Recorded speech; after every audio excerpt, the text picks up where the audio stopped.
Esto que hablaba lo que viene a ser toda la fisiología y función reproductora femenina antes de lo que viene a ser el embarazo. La fisiología del embarazo lo vamos a ver en la siguiente clase. Empezando con lo que viene a ser la formación, propiamente de lo que van a ser los óvulos, así como el desarrollo de los folículos a nivel de lo que vienen a ser los ovarios, también conocido como la ovogénesis. Igual que en el varón, a nivel de lo que vienen a ser las crestas genitales, un grupo de células que forman propiamente los órganos sexuales. Entre estas vamos a tener células que van a formar propiamente lo que vienen a ser las células que van a formar, en el caso del varón, los espermatozoides, y en el caso de la mujer, los óvulos, empezando con lo que viene a ser la célula germinal primordial, ya la conocemos, que debido a los estímulos hormonales en el cuerpo de la mujer se va a transformar en las ovogonias durante lo que viene a ser el periodo embrionario fetal. Antes del nacimiento, una gran cantidad de estas ovogonias van a empezar a desarrollarse y a transformarse en lo que viene a ser el ovocito primario. Y va a entrar propiamente en lo que viene a ser una primera división meiótica, pero se va a quedar a nivel de lo que viene a ser la profase de la primera división meiótica, o sea, en la profase 1. En ese estado van a quedar estos ovocitos primarios al momento del nacimiento y se quedan en ese estado hasta que empiecen a estimularse para empezar a desarrollarse, eso ya después de la pubertad. Al mismo tiempo que van transformándose las células germinales primordiales en lo que vienen a ser las ovogonias, hay un grupo de células que empieza a acumularse alrededor del ovocito primario y van a formar lo que vienen a ser las células de la granulosa. Estas células van a empezar a dividirse aún más y para cuando ya tenemos el ovocito primario para el momento del nacimiento, vamos a tener varias capas de células de la granulosa rodeando por completo a ese ovocito primario, formando lo que viene a ser el folículo primario dentro de los ovarios. Y se van a quedar en ese estado, como folículo primario y como ovocito primario en profase 1 hasta que se inicie el desarrollo de los mismos después de la pubertad. Una vez que se inicia el desarrollo, esto por los efectos estimuladores de las hormonas que se producen ya a nivel de la pubertad, estos folículos y los ovocitos van a empezar a completar su desarrollo. El ovocito primario va a completar su primera división meiótica formando el ovocito secundario que va a tener todo lo que es la célula. Estamos hablando de su núcleo, de todas sus organelas y demás. Y no se olviden que aquí ha habido una división genética, propiamente la primera meiosis. El código genético extra, quiere decir lo que se ha dividido, va a formar el primer cuerpo polar, que va a ser expulsado de la célula, solo esa parte de la célula, solo ese código genético extra. Hasta aquí estamos viendo propiamente lo que viene a ser una célula diploide. Cada uno de los núcleos, tanto de lo que viene a ser el ovocito secundario como del primer cuerpo polar, tienen un total de 46 cromosomas. El primer cuerpo polar es expulsado de la célula y es completamente reabsorbido, degenera y se reabsorbe. Va a seguir aumentando además la cantidad de células que se encuentran rodeando al óvulo, propiamente al ovocito secundario, formando ya lo que viene a ser el folículo preovulatorio por el aumento de la cantidad de células de la granulosa, que igual van a empezar a transformarse y van a empezar a producir gran cantidad de hormonas que se acumulan dentro del folículo en forma de líquido, formando lo que viene a ser ya el folículo preovulatorio. Va a continuar aún la maduración del ovocito secundario, va a seguir aumentando de tamaño, va a seguir creciendo y se va a mantener en ese desarrollo hasta el momento de la ovulación. Para este punto, el folículo ha crecido bastante, se ha roto, ha expulsado el óvulo y solo en el momento en que se genere la fecundación, este ovocito secundario va a completar su maduración. En el momento en que se genera la fecundación, el ovocito secundario va a iniciar la segunda división meiótica, en la cual ya no vamos a tener una duplicación del código genético, sino que se va a dividir por la mitad. Vamos a tener entonces un núcleo con 23 cromosomas y otro núcleo con 23 cromosomas. Uno de estos dos núcleos va a ser expulsado de la célula formando lo que viene a ser el segundo cuerpo polar, que también va a ser eliminado, degenerado y reabsorbido. Quedará entonces el óvulo maduro, que como ha ido creciendo y no ha ido expulsando nada más que el código genético, es una célula bastante grande. Para este punto, el espermatozoide ya ha logrado hacer contacto con la membrana del óvulo y ha introducido su código genético. Teniendo de esta manera, entonces ya tenemos lo que viene a ser el pronúcleo masculino y el pronúcleo femenino. Solo en caso de la fecundación, entonces, el óvulo va a madurar por completo. Si no llega a fecundarse, ese óvulo va a quedar como lo que viene a ser el espermatocito secundario, ovocito secundario, y de esa manera se mantiene activo por un periodo de tiempo bastante corto hasta que empieza a degenerar y también muere. Para este punto, los restos del folículo que han quedado en el ovario se han transformado en el cuerpo lúteo, que en caso de no haber fecundación va a generarse entonces un deterioro, una degeneración del cuerpo lúteo que luego va a ser reabsorbido. Eso de forma general. Todo esto se controla gracias a lo que viene a ser el sistema hormonal femenino. Siempre empezando con la gonadotropina, la GnRH. Esta hormona, que proviene directamente desde la hipófisis, es la que se va a encargar de estimular la producción, que viene desde el hipotálamo, va a estimular la producción de la hormona folículo estimulante y luteinizante a nivel de lo que vienen a ser las células gonadotropas en la hipófisis. La gonadotropina, así como en el varón, se secreta de forma cíclica. Como habíamos visto en el varón, estábamos hablando de periodos de entre 1 a 3 horas. A diferencia del varón en la mujer, la gonadotropina se divide en ciclos de más o menos 90 minutos. En algunos casos un poco más, en otros casos un poco menos. Entonces, cada 90 minutos se libera gonadotropina, que va a llegar a las células gonadotropas de la hipófisis, y estas van a empezar a producir la hormona folículo estimulante y la hormona luteinizante. Ambas glucoproteínas que van a utilizar el AMP cíclico como segundo mensajero y empiezan a producirse en gran cantidad, pero nuevamente no se producen durante la infancia y la niñez. Llegada más o menos la pubertad, entre los 11 a 13 años de edad, va a empezar a producirse gonadotropina y entonces se empieza a liberar hormona folículo estimulante y luteinizante. Desde ese punto en adelante, durante todo el periodo fértil de la mujer. Y igual que como les había dicho en el varón, todavía no se sabe claramente el por qué el hipotálamo deja de producir gonadotropina tanto en hombre como en mujer desde el nacimiento hasta llegar a la pubertad. Pero sí sabemos que entre los 11 a 13 años de edad empieza esta secreción y activa lo que viene a ser la pubertad, la maduración sexual de las personas y empiezan estas funciones. La hormona folículo estimulante y la hormona luteinizante van a bajar directamente hacia los ovarios para producir lo que viene a ser la estimulación de la secreción hormonal en los mismos. Los estrógenos son estimulados propiamente por la hormona folículo estimulante, mientras que la producción de progesterona va a ser estimulada por la hormona luteinizante. Estos ciclos, además, que se están generando cada 90 minutos esta liberación, es lo que va a iniciar además lo que se conoce como los ciclos hormonales femeninos, empezando con lo que viene a ser el ciclo ovárico, donde vamos a tener picos de hormonas en diferentes periodos de tiempo, y esto es lo que va a determinar la formación del ciclo ovárico, el ciclo endometrial, también conocido como ciclo menstrual, así como también la maduración propiamente de los óvulos. Empezaremos con lo que viene a ser el ciclo ovárico.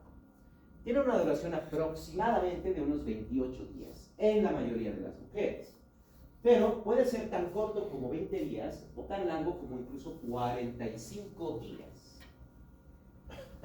Durante la mayor parte de la edad fértil de la mujer, estamos hablando desde la pubertad, la adolescencia hasta la menopausia, se van a generar ciclos bastante regulares de más o menos unos 28 días, en la mayoría de los casos. En algunos casos puede ser un poco más, un poco menos, y principalmente es en la pubertad de adolescencia donde se tiene una amplia variación en la duración de estos ciclos. Es aquí donde pueden llegar a durar tan cortamente como 20 días o tan extenso como hasta 45 días. Las consecuencias del ciclo ovárico son solo dos: la liberación de un óvulo listo para la fecundación y la preparación del útero para la llegada del óvulo una vez que éste haya sido fecundado, o propiamente decir, la preparación del útero para la implantación del blastocisto y el desarrollo embrionario fetal. El primer paso viene a ser la fase folicular. Como ya habíamos visto, como folículos primarios van a estar todos los folículos dentro de los ovarios.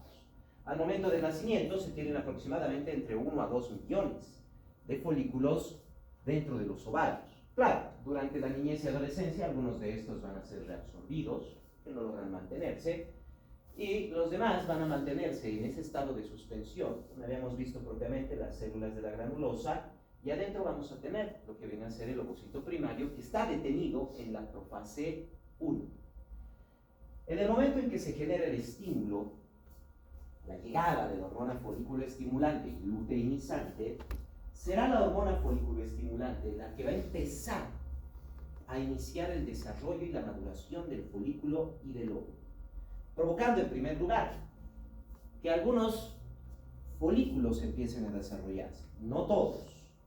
Más o menos entre 6 a 12 folículos van a empezar a desarrollarse en cada ciclo ovárico. No todos van a empezar a desarrollarse. Claro, en algunos casos un poco más, en algunos casos un poco menos. Todo depende de los niveles hormonales. En promedio estamos hablando de más o menos entre 6 a 12 folículos. Va a empezar a aumentar la gran cantidad de células que rodean al óvulo, en este caso al ovocito primario, dividiendo inclusive las células de la granulosa en las células de la granulosa que van a mantenerse alrededor del óvulo, y el resto de las células van a estar formando el folículo y se van a dividir en lo que vienen a ser las células de la teca interna, que está casi en contacto directo con las células de la granulosa, y la teca externa, que es la que está en la parte más externa del folículo. Las células de la teca interna son las que van a producir tanto estrógenos como progesterona, mientras que las células de la teca externa van a generar un tejido conjuntivo que empieza a rodear al folículo y le da un poco más de resistencia. A medida que las células de la teca interna van produciendo estrógenos y progesterona, lo van liberando al exterior, junto con una gran cantidad de agua, provocando que entonces dentro del folículo empiece a acumularse este líquido en una sola parte, formando lo que viene a ser el líquido folicular, que va a acumularse y va a generar un espacio dentro del folículo conocido como el antro folicular.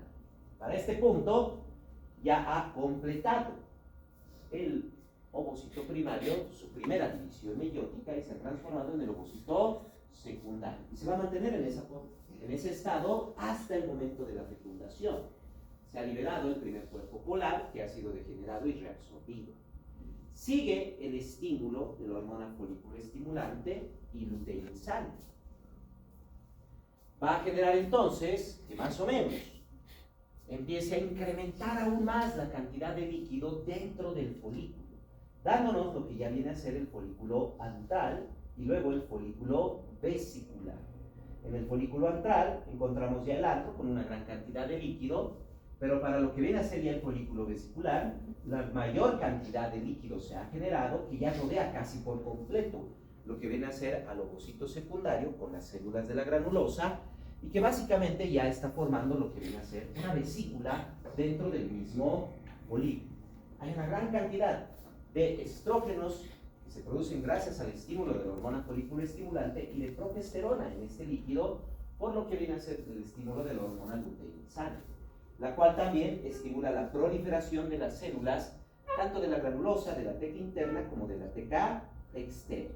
Para este punto, el óvulo ha aumentado su diámetro, en algunos casos incluso hasta 10 veces. Por eso que decimos que el óvulo es una de las células más grandes del cuerpo humano y que se puede ver inclusive a simple vista, sin necesidad de un microscopio. Durante todo este periodo de tiempo, estos 6 a 12 folículos han ido madurando. Solo uno va a alcanzar lo que viene a ser el folículo maduro, el folículo vesicular. A medida que se va incrementando la cantidad de líquido folicular, vamos a tener una gran cantidad de estrógenos y de progesterona. Estos estrógenos y esta progesterona que se están acumulando van a empezar a interferir con la liberación de gonadoliberina. En especial, los estrógenos no solo tienen la función de facilitar lo que viene a ser el desarrollo de las células, sino que los estrógenos, cuando llegan a liberarse directamente al torrente sanguíneo y llegan al hipotálamo, inhiben por completo la producción de gonadoliberina, lo que reduce en gran cantidad la producción de hormona folículo estimulante y luteinizante. Esto ocurre más o menos alrededor de unos 7 días de iniciada la maduración. Más o menos para este periodo de tiempo, unos 7 días de iniciada la maduración, este folículo que ha logrado alcanzar la fase vesicular tiene tal cantidad de estrógenos y de progesterona que no solo está inhibiendo al hipotálamo para la liberación de gonadoliberina, sino que al mismo tiempo esta gran cantidad de estrógenos y de progesterona lo están autosustentando. Ha alcanzado un nivel de autoestímulo. Hay tal cantidad de estrógeno y progesterona dentro del antro folicular, por eso se llama folículo vesicular, hay tal cantidad que estos estrógenos y progesterona lo mantienen. Ya se mantienen a sí mismos estos folículos. El resto de los folículos, como tenemos uno que ya está inhibiendo la gonadoliberina y ya no tiene este estímulo de la hormona folículo estimulante y luteinizante, cualquier otro folículo que no haya alcanzado este estado de autosustentación va a pasar por una atresia folicular. Va a empezar a degenerarse y por último va a reabsorberse. No todos esos folículos van a reabsorberse por completo. El ovocito secundario sí se va a completar su degeneración y su reabsorción. Pero recordemos que las células de la teca externa están produciendo una buena cantidad de tejido conectivo y puede que hayan desarrollado una gran cantidad de tejido conectivo que evita que todas las células puedan ser reabsorbidas. Así que van a quedar algunas células dentro de ese tejido conectivo, podríamos decir inclusive tejido fibroso. Van a quedar algunas células que van a seguir produciendo estrógeno y progesterona siempre y cuando haya los estímulos de la hormona folículo estimulante y luteinizante. A estos folículos que no se han deteriorado ni reabsorbido, es lo que conocemos como quiste ovárico.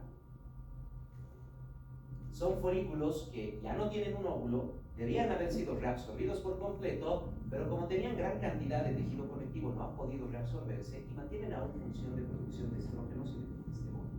Y dependiendo de los estímulos, pueden ser quistes pequeños, pero también pueden ser quistes inmensos. Algunos quistes ováricos incluso llegan a tener la mitad del tamaño del que tiene el ovario y van acumulando gran cantidad de estrógeno y de progesterona.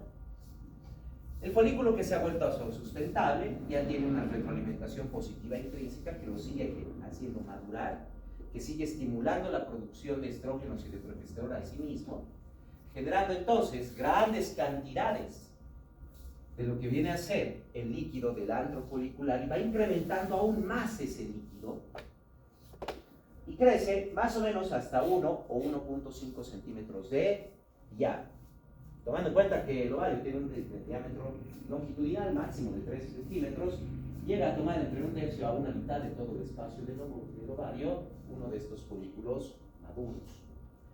Eventualmente va a empezar a generarse una pérdida de los estrógenos y la progesterona, debido principalmente a que los demás folículos han empezado a deteriorarse, han empezado a degenerar y ya no están produciendo estrógeno y progesterona. Esto va a provocar entonces que el estímulo de la inhibición que generan los estrógenos del folículo maduro ya no sea suficiente para detener la producción de gonadoliberina y por lo tanto de hormona folículo estimulante y luteinizante desde la hipófisis.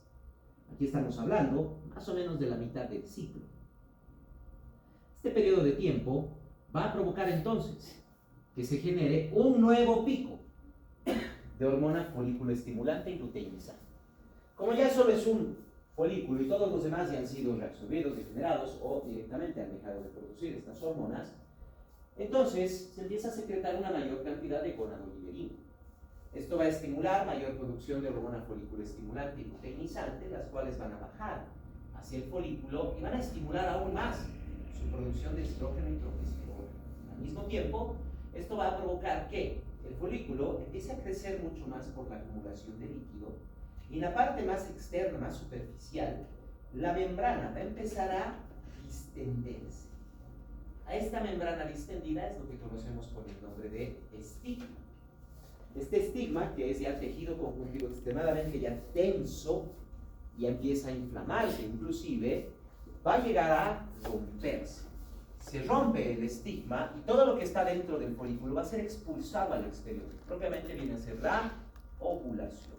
Se libera tanto el líquido del antro folicular, el óvulo maduro, rodeado propiamente por lo que vienen a ser las células de la granulosa, una pequeña cantidad de las células de la teca interna, y al mismo tiempo por una gran cantidad de tejido conectivo y de proteínas que lo rodean, formando lo que viene a ser entonces la corona radiada. Todo lo que va a quedar dentro del folículo, básicamente células de la teca externa y una pequeña cantidad de células de la granulosa, se van a transformar formando lo que viene a ser el cuerpo lúteo. Esta vendría a ser la última fase de lo que viene a ser el ciclo ovárico. Entonces no nos olvidemos, son principalmente las hormonas, como la hormona luteinizante y las hormonas folículo-estimulantes, las que van a facilitar el crecimiento y el desarrollo del folículo en este último periodo. La hormona luteinizante va a empezar a generar una gran cantidad de progesterona. Esto va a tener dos efectos. Se va a empezar a generar enzimas proteolíticas dentro del mismo folículo. Esto va a generar una hiperemia follicular y una secreción de prostaglandinas, haciendo que el estigma empiece a inflamarse y empiece a estirarse mucho más. Se va a generar un debilitamiento de la pared folicular, propiamente un trasudado a nivel del estigma. Se empieza a degenerar el estigma y eso es lo que permite la ruptura del mismo y la expulsión del óvulo durante lo que viene a ser la ovulación. El óvulo junto con la corona radiada va a ser completamente vaginal, o sea, las fimbrias de las trompas de falopio van a contraerse y van a introducir dentro de las trompas de falopio lo que viene a ser el óvulo, que ya sabemos que está como ovocito secundario, junto con la corona radiada dentro de su estructura. Se ha liberado una gran cantidad de prostaglandinas, las que han estimulado la contracción de la musculatura lisa, tanto de las trompas como del útero, generando pequeñas contracciones que van a empujar al óvulo directamente hacia el útero. Como les decía, los restos que van a quedar del folículo propiamente son más que nada células de la teca interna en pequeñas cantidades y células de la granulosa. Las demás células han sido eliminadas junto con el óvulo. Estas células, por el efecto de la hormona luteinizante que está en pico durante este tiempo, van a empezar a generar una inclusión de lípidos. Estas células entonces van a empezar a absorber y a acumular en su interior una gran cantidad de lípidos, tanto ácidos grasos, fosfolípidos como colesterol, lo que les va a generar un aspecto amarillento, como lo que viene a ser básicamente el color de la grasa. A este proceso se conoce como el proceso de luteinización. Y todas estas células que habían quedado, principalmente células de la teca interna y de la granulosa, se transforman en lo que vienen a ser las células luteínicas, mediante este proceso de luteinización, y van a formar lo que viene a ser el cuerpo lúteo o cuerpo amarillo, que principalmente va a producir progesterona, y que va a empezar a desarrollarse y a mantener su crecimiento gracias al estímulo de la hormona luteinizante que aún se está liberando por parte de lo que viene a ser la adenohipófisis. Va a seguir creciendo el cuerpo lúteo, produce progesterona en gran cantidad, mínima cantidad de estrógenos porque las células que producían los estrógenos han sido expulsados junto con el óvulo. Va a mantenerse el cuerpo lúteo, además que va a utilizar propiamente lo que viene a ser la androstenodiona y la testosterona que se produce dentro de lo que vienen a ser las glándulas suprarrenales y gracias a la enzima aromatasa los va a transformar en estrógenos, pero en pequeñas cantidades. Se produce además una gran cantidad de inhibina que va a detener la formación de hormona folículo estimulante y luteinizante. Lo que quiere decir que más o menos en un periodo de unos 5 a 7 meses, este mismo cuerpo lúteo ha ido creciendo, ha ido formando progesterona y pequeñas cantidades de estrógenos, pero empieza a producir la inhibina, que ya también bloquea la producción de hormona folículo estimulante y luteinizante. y llega a un punto, más o menos de que crece hasta los 1.5 centímetros, más o menos a los 7 a 8 días después de la ovulación, se detiene por completo la producción de hormona foliculoestimulante y luteinizante por la inhibina que ha producido el cuerpo lúteo. Ya no hay nada que lo mantenga entonces. No hay nada. Para el séptimo, octavo día después de la ovulación, ya no hay nada que mantenga el cuerpo lúteo, porque el mismo cuerpo lúteo ha bloqueado la formación de la hormona folículo-estimulante y luteinizante. Entonces, como ya no hay nada que lo mantiene, desapareció por completo ese estímulo, empieza a deteriorarse, empieza a degenerar, empieza a perder la acumulación de lípidos y más bien empieza a acumular una mayor cantidad de tejido fibroso, transformándose para los 12 días más o menos en lo que viene a ser el cuerpo albicans. Ya no tiene los lípidos, así que cambió su coloración amarillenta, más bien ha acumulado tejido fibroso, lo que le genera una coloración más blanquecina. Por eso también se conoce como cuerpo albicans. Ya no tiene la función de producción de progesterona y más o menos para el día 26 del ciclo, estamos hablando para el día 14, más o menos, el día 12 a 14 después de la ovulación, ya ha desaparecido la función del cuerpo lúteo, se ha reabsorbido por completo dentro de lo que viene a ser el ovario. Eso en caso de que no haya fecundación. En caso de que haya fecundación e implantación, lo que viene a ser las células del trofoblasto y el sincitio trofoblasto van a empezar a producir lo que viene a ser la gonadotropina coriónica humana, que va a reemplazar a la hormona luteinizante. La gonadotropina coriónica humana va a mantener el cuerpo lúteo por un mayor periodo de tiempo, produciendo gran cantidad de progesterona y permitiendo lo que viene a ser propiamente el embarazo durante la primera parte del embarazo. En otras palabras, la gonadotropina coriónica humana es la que se encarga de mantener el mismo embarazo. Una vez que se implanta el blastocisto, estas células ya van a empezar a enviar la gonadotropina coriónica humana a través de lo que viene a ser el útero hacia el ovario y van a mantener el cuerpo lúteo. No durante todo el embarazo, como vamos a ver en la siguiente clase, pero al menos durante la parte inicial del embarazo se van a mantener. Son las funciones de las hormonas las que están generando todo esto. Químicamente son hormonas esteroideas, derivan del colesterol, se producen principalmente los estrógenos, de los cuales los principales son el beta-estradiol, la estrona y el estriol. Y también tenemos los gestágenos, el principal es la progesterona, pero también tenemos la 17-alfa hidroxiprogesterona. Como sabemos, del colesterol, gracias a la colesterol desmolasa, se produce la pregnenolona. A través de la pregnenolona se va a producir la progesterona. Estas dos se transforman en la 17-alfa hidroxiprogesterona y la hidroxipregnenolona, que luego va a transformarse en la androstenediol y la testosterona. Y la enzima aromatasa es la que va a tomar estas dos hormonas para transformarlas tanto en el beta-estradiol, la estrona y el estriol. De esta manera es como se producen constantemente. Son las células de la teca, así como las células de la granulosa, las que reciben estos estímulos.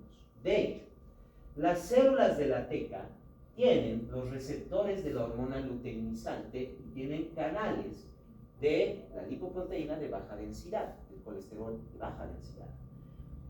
A través de lo que viene a ser la activación por parte de la hormona luteinizante sobre estos receptores, se activa la adenilato ciclasa que transforma gran cantidad de ATP en AMP cíclico. Esto va a permitir que ingrese gran cantidad de lípidos dentro de las células de la teca. El colesterol se va a transformar en la pregnenolona, en la progesterona y en andrógenos suprarrenales, Ahora, estos van a ser liberados. Los andrógenos van a salir de estas células. La progesterona sale y va constantemente liberándose, saliendo de estas células. Los andrógenos van a ser captados por las células de la granulosa, los cuales igual tienen receptores y canales de la lipoproteína de baja densidad. También van a tener el estímulo de la hormona luteinizante para seguir captando y generando también progesterona. Pero solo las células de la granulosa tienen los receptores de la hormona folículo-estimulante, la cual, una vez que llega la hormona, igual activan a la adenilato ciclasa, generando gran cantidad de AMP cíclico. Y el AMP cíclico en estas células de la granulosa es lo que activa la enzima aromatasa, lo que transforma los andrógenos en estrógenos.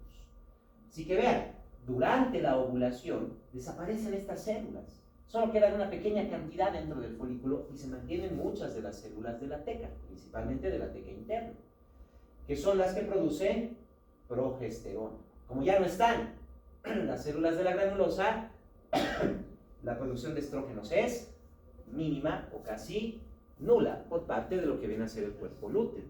Y no se olviden que la hormona luteinizante es lo que permite la inclusión de lípidos. Por eso les decía que a medida que sigue aumentando la hormona luteinizante después de la ovulación, estas células acumulan gran cantidad de lípidos, transformándose en las células luteínicas y formando el cuerpo lúteo. Todo lo que habíamos visto hace un momento, explicado aquí también de parte de lo que viene a ser la parte de la biología molecular. Una vez liberadas estas hormonas, como son hormonas liposolubles, necesitan de un transportador, y ahí es donde entran las proteínas transportadoras, que van a estar en el torrente sanguíneo, incluyendo las proteínas transportadoras de hormonas sexuales, así como también lo que viene a ser la albúmina y la prealbúmina. Dentro de las células se van a degradar en lo que viene a ser el pregnanolol, y por último, como ya está degradado el pregnanolol, es propiamente conjugado por las células hepáticas, más que nada, y eliminado a través de la orina, igual que pasa con las hormonas masculinas. Su eliminación y su conjugación es de la misma manera. ¿Qué efectos van a tener? Bueno, en primer lugar, son los estrógenos los principales que van a tener efectos a nivel corporal total de la mujer, generando en primer lugar el desarrollo de los caracteres sexuales secundarios. No se olviden que para el desarrollo de los caracteres primarios, lo único que tiene que haber es ausencia de testosterona en periodo embrionario. Eso es lo que va a hacer que las células de las crestas genitales formen propiamente los órganos sexuales femeninos. Es propiamente el efecto de los estrógenos durante la pubertad y adolescencia lo que va a estimular el desarrollo de los caracteres sexuales secundarios, empezando con el crecimiento de los órganos sexuales. Tanto el estímulo del crecimiento mucoso del útero y de las trompas, pero así como también el crecimiento de los órganos. Estamos hablando del crecimiento del útero, de las trompas, en la parte interna, y en la parte externa estaríamos hablando también del crecimiento de la glándula mamaria, lo que viene a ser el desarrollo del estroma mamario, el sistema de conductos, además del depósito de tejido adiposo por debajo o detrás de la glándula mamaria, y la formación de grandes cantidades de lobulillos y alvéolos dentro de la misma glándula. Cabe resaltar que el desarrollo del estroma y de los conductos se genera principalmente por el estímulo de los estrógenos, mientras que los lobulillos y alvéolos de la glándula mamaria se desarrollan gracias al estímulo de la progesterona. Además, va a tener efectos sobre lo que viene a ser el esqueleto. Ya habíamos visto antes. No se olviden que los estrógenos son similares a la osteoprotegerina. Y una vez que actúa el estrógeno sobre las células a nivel del tejido óseo, inhibe por completo a los osteoclastos. Facilita más bien la acumulación de calcio en el tejido óseo, haciendo que se cierre mucho más rápido el cartílago de crecimiento. De tal manera que, y comparando, en el varón, por ejemplo, sí, la testosterona va a hacer que también se cierre rápidamente el cartílago de crecimiento, pero al mismo tiempo también aumenta el depósito de proteína, haciendo que el varón crezca rápidamente, aunque se cierre su cartílago de crecimiento. En cambio, los estrógenos no tienen tanto efecto en el desarrollo proteínico, pero sí van a detener por completo el crecimiento del cartílago de crecimiento. ¿Por qué? Porque estimulan más que todo la calcificación ósea. Inhiben a los osteoclastos y estimulan más bien a los osteoblastos, lo que va a generar que se cierre mucho más rápido el cartílago de crecimiento por esa acumulación de calcio. En promedio, el ser humano debería crecer más o menos hasta los 23-25 años, ocurre generalmente. Solo que los varones llegan a crecer hasta los 23-25 años y las mujeres hasta más o menos los 20-22 años. Algunos un poco antes, claro, dependiendo de los niveles hormonales, etcétera, y también de las actividades que van desarrollando. En ausencia entonces de lo que viene a ser los estrógenos, se activan ampliamente los osteoclastos, lo que va a empezar a degenerar o propiamente a debilitar el tejido óseo, generando lo que viene a ser la osteoporosis. Por eso la facilidad que tienen las mujeres después de la menopausia de desarrollar osteoporosis. Como ya no hay el estímulo de los estrógenos que van a proteger el hueso y van a permitir la calcificación, se empieza a perder una gran cantidad de calcio, de densidad ósea, después de la menopausia. Esto también va a generar ciertas modificaciones a nivel de la pelvis femenina. Habíamos visto que en la pelvis masculina, debido al incremento y desarrollo proteínico corporal, lo que genera un aumento del peso, principalmente en la parte superior del cuerpo, la pelvis del varón tiene que modificarse para poder mantener esa estructura y ese peso. Entonces se vuelve más angosta y se alarga con una forma de embudo.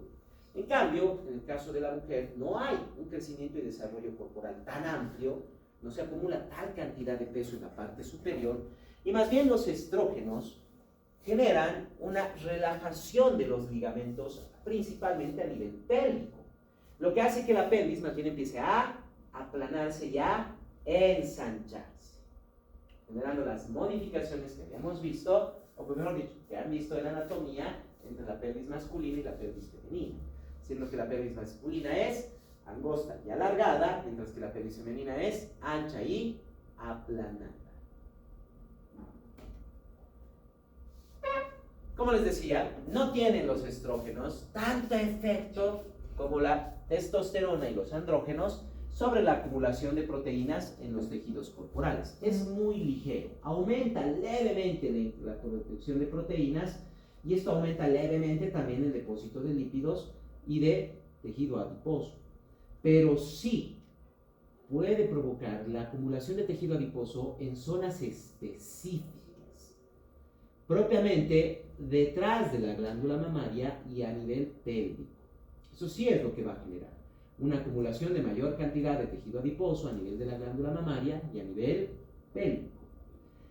A nivel del vello corporal, esto es escaso el efecto de lo que viene a ser propiamente los estrógenos.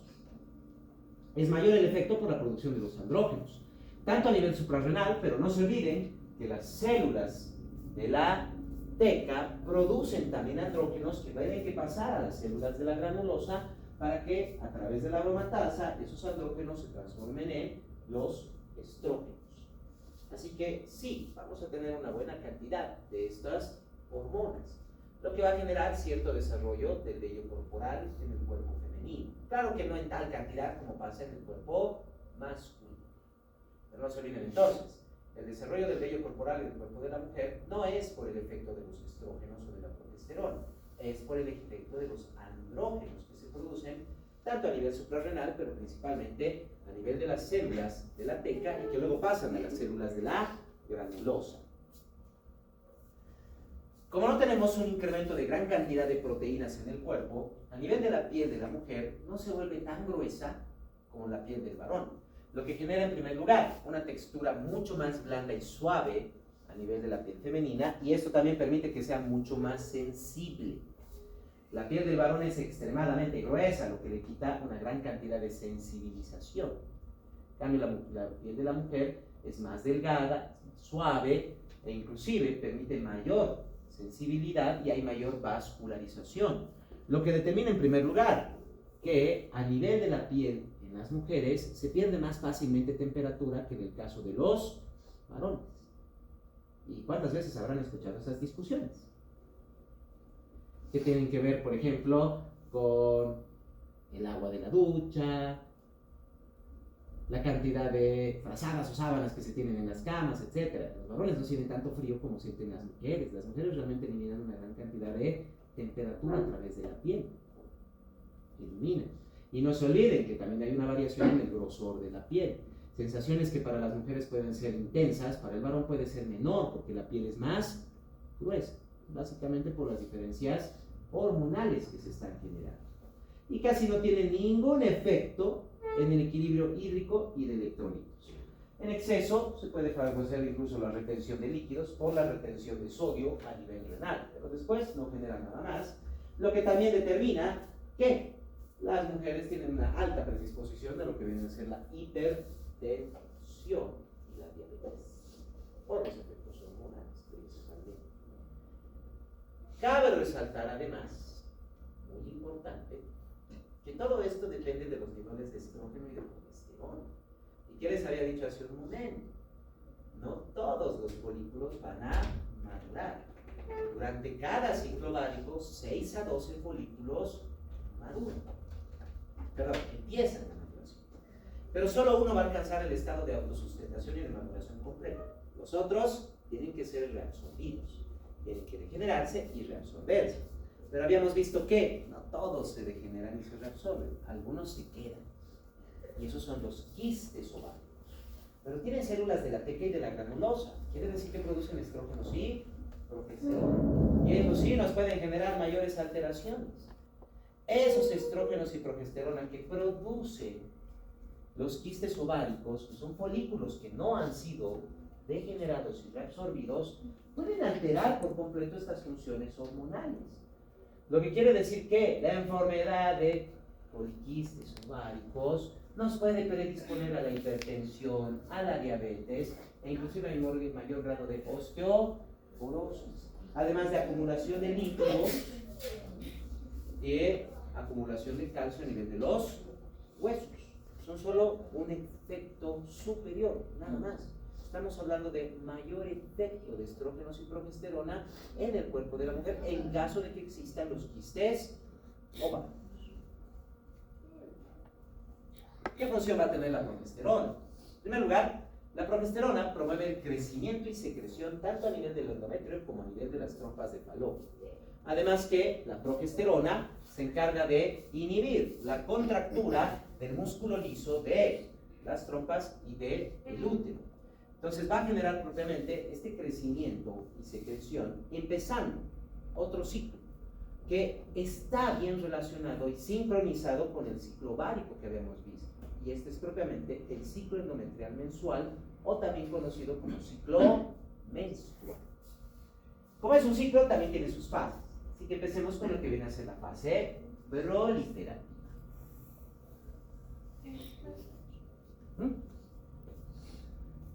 Bien. La fase proliferativa, en primer lugar, es una fase que es tanto estrogénica y preovulatoria. Quiere decir, durante lo que viene a ser la fase de crecimiento de los folículos, propiamente lo que es la fase de desarrollo de estos, antes de lo que viene a ser la ovulación, la fase folicular, en ese momento es que se produce gran cantidad de estrógeno, no tanto de progesterona, lo que va a llegar directamente al útero y va a empezar a aumentar la cantidad de endometrio, va a estimular a las células endometriales para que éstas empiecen a crecer. El estroma endometrial entonces empieza a desarrollarse. Ojo, si es la primera vez, directamente empieza a desarrollarse. Pero si ya estamos hablando de ciclos que ya han ido pasando, no se olviden que esto es después de la menstruación. Así que no hay un epitelio endometrial. Primero tiene que repitelizarse el endometrio y luego va a empezar a crecer. Como vemos, inicia 4 a 7 días después de que ha iniciado la menstruación. Ahí va a empezar la fase proliferativa, que es propiamente la fase folicular. Primero se va a repitelizar el endometrio y va a empezar a crecer y a desarrollarse. Llega incluso a aumentar un diámetro o un grosor de entre 3 a 5 milímetros. Se van a producir glándulas endometriales dentro del endometrio que van a este punto principalmente por generar lo que viene a ser una secreción mucosa, más que todo secretan moco. Luego viene la fase secretoria. Aquí ya cambia, es una fase progestacional y es posovulatoria. Justo después de la ovulación, no nos olvidemos que junto con el óvulo se han expulsado gran cantidad de células de la granulosa, solo quedan las de la teca y solo producen progesterona más que nada. Es la progesterona, después de la ovulación, la que va a estimular aún más el crecimiento y el desarrollo del endometrio. Además que se ha formado el cuerpo lúteo, ya para este punto se está formando y se forma, produce mayor cantidad de progesterona. Esto va a generar un mayor crecimiento endometrial, donde inclusive van a empezar a generarse vasos sanguíneos dentro del endometrio, lo que son los vasos espirales. Estos vasos además van a permitir un mayor desarrollo de las glándulas endometriales. que ya no solo van a producir una secreción mucosa, ya no solo producen moco.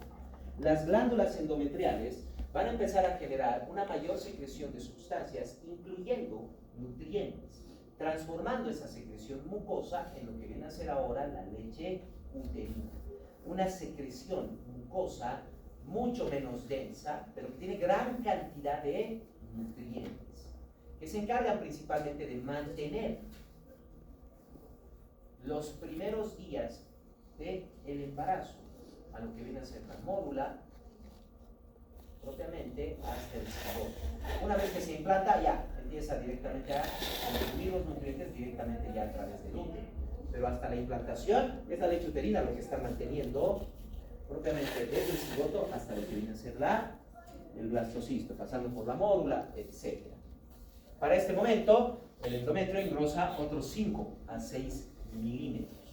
Vean, estamos hablando de mínimamente un grosor, si tomamos los números mínimos, 3 milímetros para la fase proliferativa y 5 para la fase secretora, estamos hablando de por lo menos 8 milímetros de grosor del endometrio. Pero puede llegar inclusive, dependiendo de estímulos hormonales, a más de 1 centímetro, a 1.5 inclusive centímetros de grosor de endometrio por el efecto de estas hormonas. Por último tenemos la fase menstrual, o propiamente la menstruación. Para este momento no ha habido fecundación, el cuerpo lúteo ha deteriorado, se transforma en el cuerpo albicans, luego se ha absorbido, ya no hay progesterona, ya no hay nada que esté manteniendo el endometrio. Como ya no hay nada que mantenga el endometrio, se empieza a generar una degeneración y deterioro del endometrio. Primero se va a generar un vasoespasmo. No hay nada que esté manteniendo ya estos vasos sanguíneos.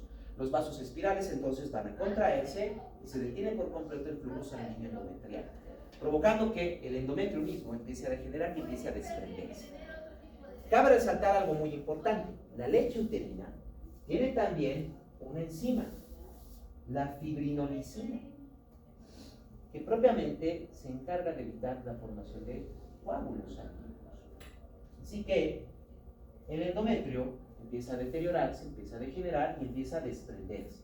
Se va a liberar 48 horas después de que se ha detenido por completo la producción de hormona luteinizante, o sea, 2 días después de la degeneración del cuerpo lúteo, empieza a desprenderse del endometrio y empieza a expulsarse al exterior, propiamente lo que viene a ser la menstruación. Durante la menstruación, que dura más o menos 4 a 7 días, primero es una salida de gran cantidad de sangre y de restos endometriales, pero a medida que va desprendiéndose, luego se va liberando solo líquido, un líquido que principalmente es transparente, lo que se conoce como leucorrea. Durante este periodo se pierde aproximadamente unos 40 ml de sangre y unos 35 ml de líquido. Eso en promedio. Como les dije, depende mucho de los niveles hormonales. Si ha habido poco estrógeno y progesterona, pongamos, solo ha habido 7 a 8 milímetros de endometrio.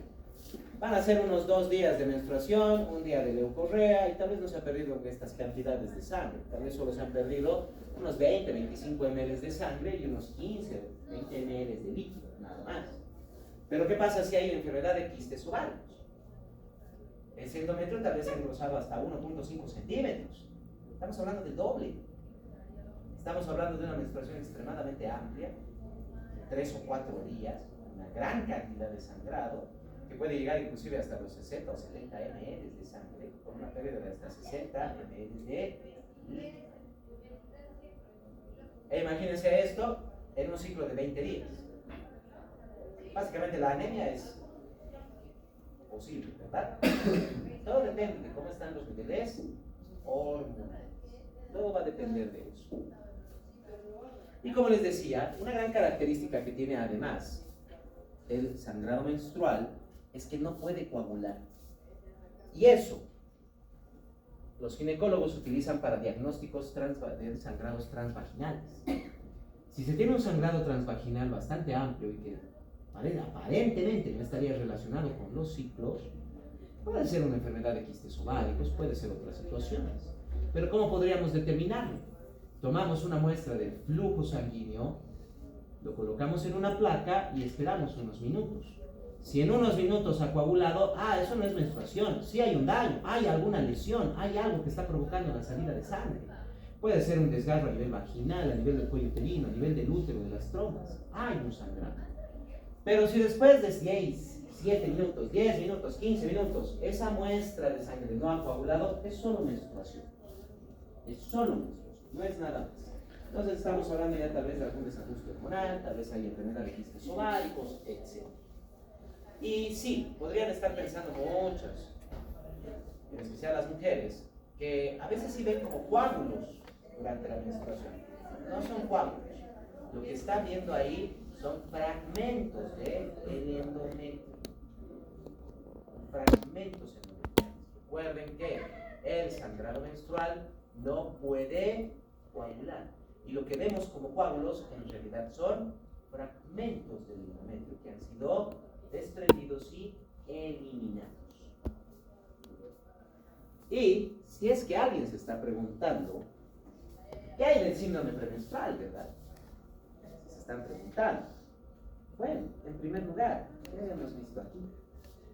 Recuerden que para el momento de la ovulación se va a liberar una gran cantidad de prostaglandinas, lo que ya genera un estímulo de contracción del útero y de las trompas, que tienen, como son músculo liso, un ritmo básico de contracción. No es solo que se contraen y se mantienen, sino que es rítmico. Hay una contracción y una relajación. Es rítmico. Ahora bien, al momento de la ovulación se está liberando propiamente el óvulo. Pero recuerden que se está rompiendo el folículo y se está liberando gran cantidad de líquido folicular. ¿Y dónde va a caer todo eso? ¿Dónde llega todo eso? ¿A la sangre? ¿A la trompa? ¿Dónde llega? ¿A la sangre? No está saliendo al torrente sanguíneo. Tenemos el ovario, ahí tenemos el folículo, que mide más o menos 1 a 1.5 centímetros, entre un tercio y la mitad del tamaño del ovario, con una gran cantidad de líquido. Estamos hablando más o menos de entre 0.5 a 1 ml de líquido. Se va a romper. Todo ese líquido, ¿dónde va a caer? Va a caer al piso pélvico, va a caer a los ligamentos redondos, va a caer a todo lo que está en la pelvis femenina. Durante los primeros días eso no va a generar mucho estrés, pero a medida que se acumula ahí, va a inflamar el tejido y va a producir la producción de progesterona, pero de prostaglandinas, lo que va a estimular la contracción uterina. Y no nos olvidemos que para este punto ya no hay progesterona, que les había dicho que inhibe la contracción del útero. Así que para momentos o días antes de la menstruación, desaparece la progesterona. No se olviden que en 48 horas va a empezar la menstruación. Hay esa irritación pélvica, lo que puede generar incluso aumento de temperatura corporal, lo que puede generar malestar, porque hay irritación en el piso pélvico, y de paso hay una gran liberación de prostaglandinas, que una vez que desaparece la progesterona, el útero y las trompas empiezan a contraerse más fuerte. Molestia, dolor, cólico, espasmódico y a veces incremento de la temperatura. Que igual depende de la cantidad de líquido. A veces es una pequeña cantidad de líquido, no hay mucha molestia, no hay mucho dolor. Y a veces es una gran cantidad de líquido y el síndrome premenstrual puede ser inclusive intolerable. Llega al punto de que el síndrome premenstrual puede provocar inclusive temperatura de hasta 39 grados, contracciones y dolor tan intensas que pueden incluso provocar que la mujer quede en cama durante 24 o 48 horas. Todo depende de qué tanta cantidad hormonal ha existido. Son niveles extremadamente elevados en algunos casos. Y a eso imagínense el síndrome de ovarios poliquísticos. Mayor cantidad de estrógenos, progesterona, mayor cantidad de líquido, mayor cantidad de endometrio, realmente mucho más intenso. Muchísimo más intenso. Si es que se estaban preguntando de dónde viene el síndrome premenstrual, ahí está. Es también una causa fisiológica.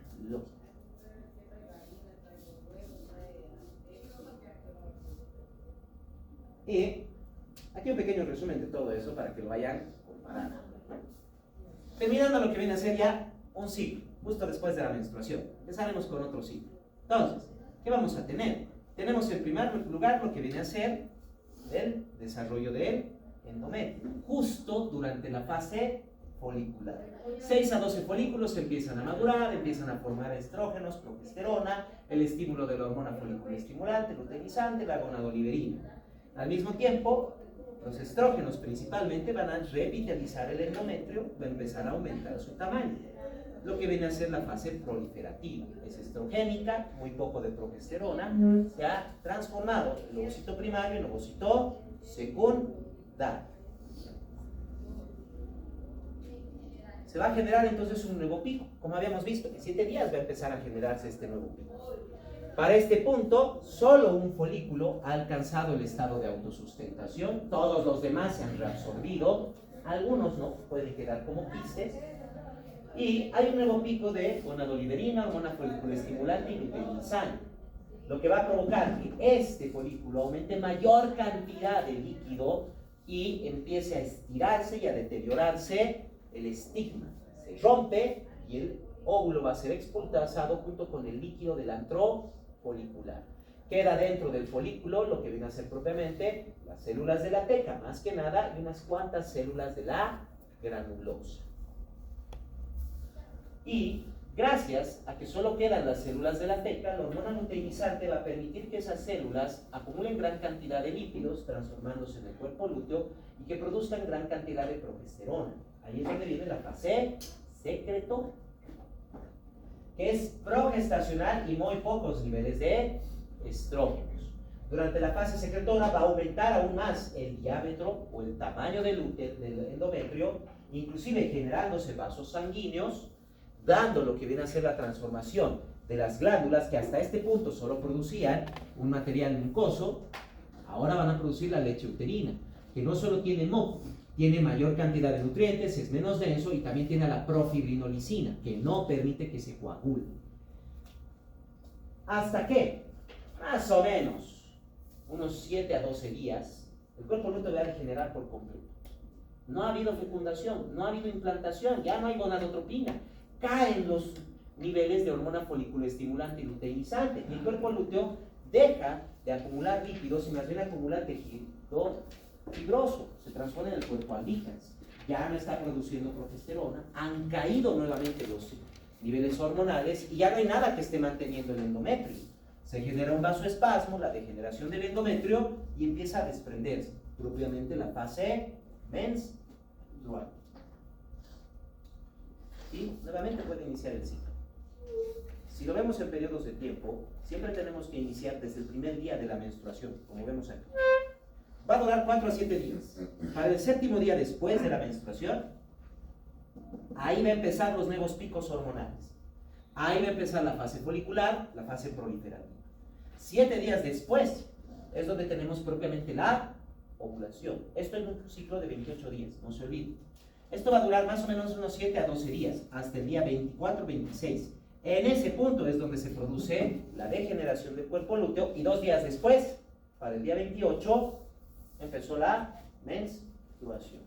Así es como se debe ir regulando esto constantemente en un ciclo de 28 días. Pero pueden ser ciclos de 20 días o inclusive ciclos de hasta 45 días. Eso propiamente es lo que genera estos ciclos. Estamos hablando de lo que vienen a ser los ciclos ováricos y el ciclo endometrial. Y ahí lo ven todo bien correlacionado con los niveles hormonales por días y las diferentes fases. ¿Qué lo regula? Siempre va a ser el hipotálamo. El hipotálamo es el que va a regular todo esto. A partir del hipotálamo se produce la gonadoliberina, que estimula a las células gonadotropas para la formación de hormona foliculoestimulante y luteinizante. Ya sabemos que la hormona foliculoestimulante llega a las células de la granulosa y la luteinizante a las células de la teca. La teca nos va a producir la progesterona, los gestágenos, así como los andrógenos, los cuales van a pasar a las células de la granulosa, que van a tomar esos andrógenos y por la aromatasa van a formar lo que vienen a ser los estrógenos, y también producen cantidades de gestágenos que van a liberarse. Al mismo tiempo, estas células de la granulosa producen lo que viene a ser la inhibina, la activina, que van a inhibir también propiamente y controlar a la misma hormona folículo estimulante y luteinizante. Y los niveles de estrógenos y de progesterona tienen también un estímulo de retroalimentación negativa sobre el hipotálamo para la producción de gonadoliberina, por eso regulando constantemente estos ciclos. Y por eso mismo los quistes ováricos nos alteran todo esto, porque se sigue liberando inhibina, se sigue liberando activina, estrógenos, progesterona, y estos, dependiendo de estos juegos de niveles, puede provocar que el ciclo sea más corto, que sea más largo. Puede provocar. A nivel de la pubertad, es ahí donde vienen muchas de esas alteraciones. Porque en primer lugar vamos a tener ciclos irregulares. Durante la pubertad y adolescencia pueden ser ciclos de 20 días, pueden ser ciclos de 45 días. E incluso hay ciclos anovulatorios. O sea, hay todo el desarrollo endometrial, de menstruación, etcétera, pero el folículo no ha madurado bien y no tiene suficiente líquido, así que nunca llega a desprenderse el óvulo, así que no hay ovulación, aunque hay todo lo demás. Ahí es donde se desarrolla la menarquia, la primera menstruación, y el aumento de los estrógenos y progesterona va a generar la telarquia, lo que viene a ser propiamente el desarrollo de la glándula mamaria. Igual, dependiendo de los niveles hormonales, puede ser rápidamente el desarrollo, puede tardar el desarrollo, puede generarse diferentes alteraciones. Incluso en algunos pacientes, en algunas mujeres, se desarrollan las glándulas mamarias de forma asimétrica al inicio. Primero empieza a desarrollarse una de las glándulas y no tanto la otra. Claro que después alcanzan un desarrollo simétrico, pero al principio es bastante desorganizado. Y ese desorden es lo que puede producir una gran cantidad de alteraciones durante la pubertad y adolescencia. Se mantienen estos niveles, vean, como durante la pubertad y adolescencia, entre los 11 y 13 años de edad, son bastante irregulares estos niveles hormonales. Ya pasados los 13, 14 años, se vuelve bastante regular. Hay una regularidad en todo lo que vienen a ser estos ciclos. Durante todo este periodo de tiempo, que es la edad fértil de la mujer, hasta más o menos los 45, 50 años de edad, se va a generar estos ciclos cada 28 días en promedio, a veces más corto, a veces más largo, y recordemos, 1 a 2 millones de folículos al momento del nacimiento. Para el inicio de la adolescencia, para la llegada de la pubertad, muchos de estos folículos han desaparecido, han sido reabsorbidos, han migrado, no había ningún estímulo que los mantenga. Y cada ciclo, si tomamos de 28 días, estamos hablando de por lo menos unos 12 ciclos anuales, cada ciclo va a generar el inicio de la maduración de 6 a 12 folículos. Veamos 10, punto medio. O sea, por lo menos 120 folículos se pierden al año. Por lo menos. En un periodo fértil de 30 años, mínimo, estamos hablando de una gran cantidad de folículos que se han ido perdiendo, ¿verdad? Gran cantidad. Va a llegar un punto en que ya no hay suficientes folículos para mantener los niveles hormonales de estrógeno y progesterona. Ahí es donde empieza la menopausia. Ya no hay suficientes folículos. Muchos han sido perdidos, muchos han sido deteriorados. Llega un punto en que los niveles de folículos los números de folículos son tan bajos que entre los 40 a 50 años de edad, en promedio, empieza una reducción de estrógenos y de progesterona. Ya no hay suficientes folículos para que produzcan estrógeno y progesterona. Y no se olviden que todo esto es retroalimentación negativa. Caen los niveles de estrógeno y progesterona y empiezan a subir los niveles de hormona folículo estimulante y luteinizante. Van a empezar a aumentar estos niveles. El hipotálamo va a empezar a liberar gran cantidad de gonadoliberina. Se está generando una alteración endocrinológica. Ha desaparecido el estrógeno y la progesterona, se detiene por completo lo que viene a ser la menstruación, se detienen los ciclos ováricos, se detiene el ciclo endometrial. Pero hay un exceso de folículo estimulante y luteinizante y el hipotálamo también libera gran cantidad de gonadoliberina. Hay una alteración. Esta alteración no es de inmediato. Durante tanto tiempo han ido generándose estas hormonas con buenos niveles y durante más o menos un periodo de entre 12 a 15 meses se va a generar un deterioro de estas funciones hormonales y un cambio neuronal por ese estímulo de la gonadoliberina, folículo estimulante y luteinizante. Tiene que readaptarse el cuerpo de la mujer. Básicamente ha estado por más de 30 años, podríamos decir 40 años, entre 30 a 40 años ha estado con niveles hormonales amplios, se ha acostumbrado a su cuerpo, etc. Y en menos de un año va a cambiar todo eso. Esto va a generar alteraciones corporales, que tiene principalmente sofocos, sensación de calor, disnea, sensación de falta de aire, irritabilidad, fatiga, ansiedad. Y recordemos, cuando tenemos la irritabilidad, la fatiga y la ansiedad, nos puede llevar a la ira, al enojo. Y si tenemos ira extrema, más una alteración de base en el sistema nervioso, eso nos puede generar un ataque de psicosis. Ahora ya saben por qué no hay que hacer enojar a una mujer menopáusica. Porque está readaptando su cuerpo. Son irritables. Realmente nadie las podría culpar porque su cuerpo está pasando por una readaptación total. Y si se enojan, en especial si llegan a la ira extrema, muchas mujeres menopáusicas pueden terminar incluso matando a alguien. Se generan esos ataques de psicosis. Se van a generar. Y obviamente la disminución de los estrógenos nos va a provocar una alta probabilidad de osteoporosis. Hay una predisposición alta a lo que viene a ser la osteoporosis. Pero por otro lado, también significa que si hasta esta edad no se ha desarrollado ni diabetes ni hipertensión, el riesgo ya es menor. No se olviden que eran los estrógenos los que estaban predisponiendo a la diabetes y a la hipertensión.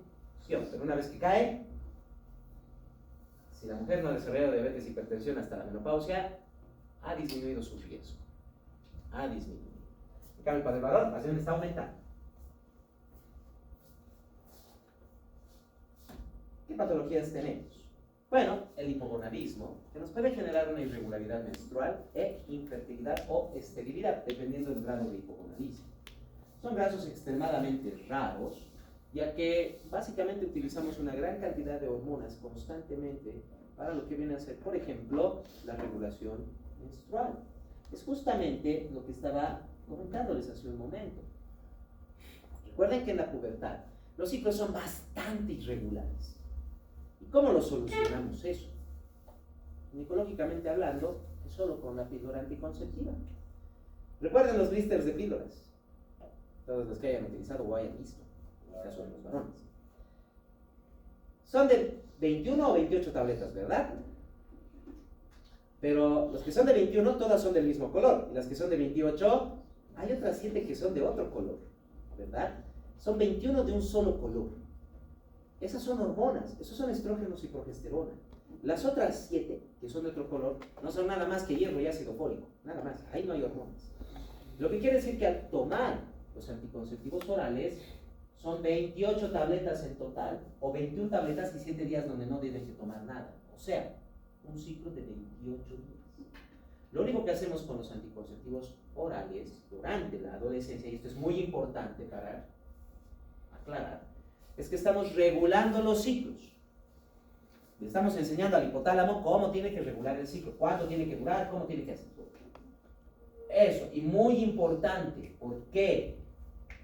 Porque, obviamente, si viene la adolescente con su mamá va a comprender muy bien el por qué se le está dando. Pero si viene el adolescente con su papá y le decimos que le vamos a dar anticonceptivos orales, cuidado, nos dé un puñetazo por estarle dando anticonceptivos orales a su hijita. Cuidado con eso. Eso principalmente en el caso de los varones que quieren ser ginecólogos. Porque el papá lo va a tomar como que le están dando permiso a su hija para que tenga relaciones sexuales. Y no es eso. Es solo que estamos regulando ciclos. Regulándolos. Y lo más lo pasa con el hipogonadismo. Podemos utilizar también las píldoras anticonceptivas durante el hipogonadismo para ir regulando esa menstruación, en vez de que se genere esa irregularidad menstrual.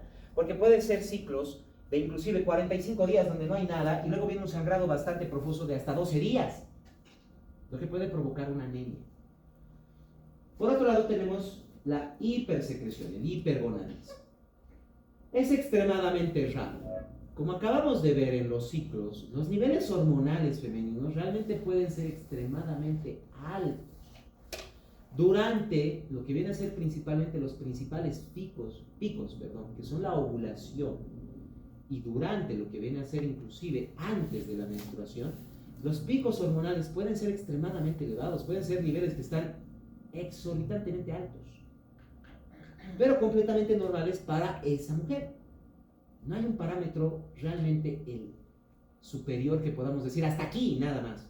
Hay mujeres que con niveles más elevados están completamente bien y hay mujeres con niveles más bajos tienen problemas completamente. Entonces el cuerpo de la mujer se va adaptando a sus propios niveles hormonales.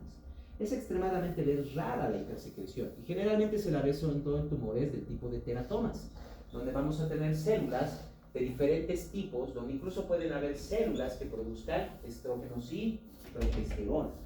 Y lo que más genera la hipersecreción es básicamente dismenorreas, o sea, ciclos menstruales donde vamos a tener una menstruación de por lo menos 7 días. No hablamos de 4 a 7 días, sino de por lo menos 7 días. Hay mujeres con síndrome de enfermedad de quistes ováricos y que tienen niveles hormonales tan elevados que su menstruación es de 2 semanas y llegan a la anemia, porque su endometrio no engrosa hasta 1.5, engrosa hasta 2 centímetros de endometrio. Es arduo el sangrado, es bastante profuso. Entonces, ahí sí tenemos las dismenorreas. Las tenemos. Ahí, bueno, los tratamientos son variados. Se puede utilizar también la píldora para tratar de reducir y controlar esos niveles hormonales.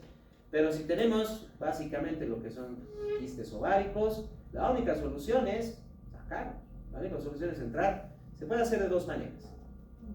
En la mayoría de los casos, simple ecografía. Ecografía abdominal, una aguja bastante larga, y con la ecografía se ingresa al abdomen y con la guía de la ecografía se van pinchando toditos los quistes. Se los va vaciando. 1. 2. Si está embarazada la paciente, se programa cesárea y durante la cesárea se rompen toditos los quistes. Se los vacían. Como les dije, hay quistes ováricos que pueden tener el mismo tamaño del óvulo, es decir, del ovario. Hay quistes ováricos que son del tamaño del ovario, de hasta 3 centímetros, y están llenos de hormonas, llenos de estrógeno y de progesterona. A veces desaparecen muchos de los quistes. Sí, eso es durante el embarazo. Como durante el embarazo estamos en 9 meses donde no hay estímulo de hormona foliculoestimulante y luteinizante, no hay nada que esté manteniendo esos folículos. Por lo tanto, realmente ahí empiezan a reabsorberse. No es en todos los casos y no es con todos los quistes. Incluso en los casos donde ha habido reabsorción, los quistes más grandes solo han disminuido su tamaño, pero no han desaparecido. Y los más pequeñitos sí han logrado reabsorberse y eliminarse. Luego vemos lo que viene a ser el acto sexual femenino, que igual que en el acto sexual masculino va a estar separado en diferentes fases o etapas, y tenemos en primer lugar lo que viene a ser la fase o etapa de estimulación. La estimulación neuronal, que depende propiamente de la estimulación de los órganos sexuales femeninos, principalmente a nivel del clítoris, a nivel de la vulva y propiamente también a nivel de la glándula mamaria. El estímulo psicológico, que es mínimo a comparación con lo que viene a ser el acto sexual masculino. El estímulo psicológico en la mujer es mínimo. ¿Por qué? Porque el estímulo depende del ciclo. Hay una alta variación con los ciclos, principalmente cuando hay una elevación de estrógenos, más que nada. ¿Qué quiere decir? Que justo en los momentos donde hay mayor producción de estrógenos es donde se puede generar mayor facilidad en la estimulación dentro de lo que es el acto sexual femenino. Determinando entonces que no sea todo el tiempo, a diferencia del varón, que sí puede ser una estimulación constante todo el tiempo, en la mujer no. En la mujer, principalmente cuando los niveles de estrógeno están elevados. Estamos hablando más que todo durante lo que viene a ser la fase folicular, la fase ovulatoria. Después hay una caída de estrógenos porque hay mayor cantidad de progesterona, de gestámenos. Entonces es en esos periodos donde hay mayor cantidad de estrógenos donde se puede facilitar aún más la estimulación para el acto sexual femenino. No es tanto psicológico, sino más bien es hormonal. Luego viene la fase de erección y lubricación, controlado igual que en el varón por el sistema nervioso parasimpático, la liberación de lo que viene a ser el óxido nítrico, el péptido intestinal vasoactivo y la acetilcolina. Pero claro, en el caso de la mujer, como los tejidos eréctiles son menores, no se necesita una gran liberación de estas sustancias para que se pueda generar esta erección. Principalmente estamos hablando de una ingurgitación sanguínea a nivel principalmente de los labios menores, así como también un ingreso de sangre a los tejidos eréctiles de lo que viene a ser el clítoris. Se genera una estimulación directamente sobre las glándulas de Bartolino, lo que va a empezar a generar una mayor secreción mucosa, tanto a nivel de lo que viene a ser el introito vaginal como a nivel de la vulva, provocando lo que viene a ser la lubricación. Y la última fase, que es el periodo de orgasmo femenino y de resolución. Igual que en el varón, en el momento de la resolución del acto sexual femenino, también se genera el orgasmo femenino. Hablando de lo que viene a ser el clímax femenino, que va a provocar una amplia liberación de endorfinas y encefalinas, igual que en el varón, y contracción, principalmente de los músculos a nivel de lo que viene a ser el piso pélvico y también contracciones uterinas. Y como estamos hablando de lo que viene a ser el periodo de resolución, a diferencia del varón, donde habíamos visto que durante el periodo de resolución se genera un periodo refractario, porque tiene que volver a acumularse una buena cantidad de GMP cíclico y de enzimas para que pueda mantenerse nuevamente una erección. En el caso de la mujer, no se necesita estas grandes cantidades. Los tejidos eréctiles son mucho más pequeños, no necesitan gran cantidad de flujo sanguíneo. Lo que quiere decir que el acto sexual femenino, a diferencia del del varón, no genera un periodo refractario.